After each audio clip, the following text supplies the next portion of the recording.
know that in any conditions of service, we have what we call the categories 2 and 3 allowances also in the conditions of service.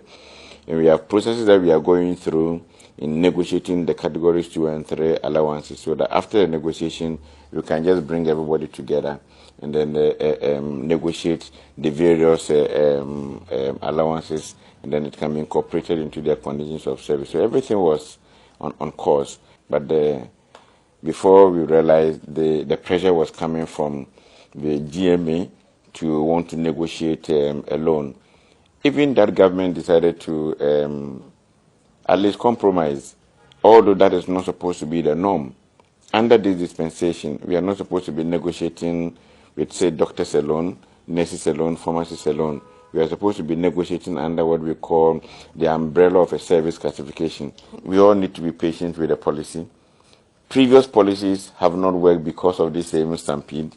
The only difference now is that now we have an institution that is handling the policy.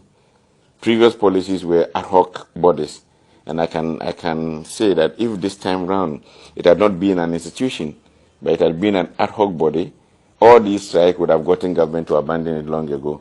Formal negotiations are ongoing. So it is true that we're supposed to have met today, but we met with them and agreed on a little adjustment because we are working on all this. And I'm sure when you came into my office, you saw that it is this very thing that we are working on now. But there's no stalemate. Normally when there's a stalemate or a deadlock, the two parties agree that now we can't go any further, let's declare. In any case, we've signed what we call the rules of engagement. And the rules of engagement spells out clearly when there's a stalemate, what we are supposed to do. The conditions of service, it's a whole document on its own.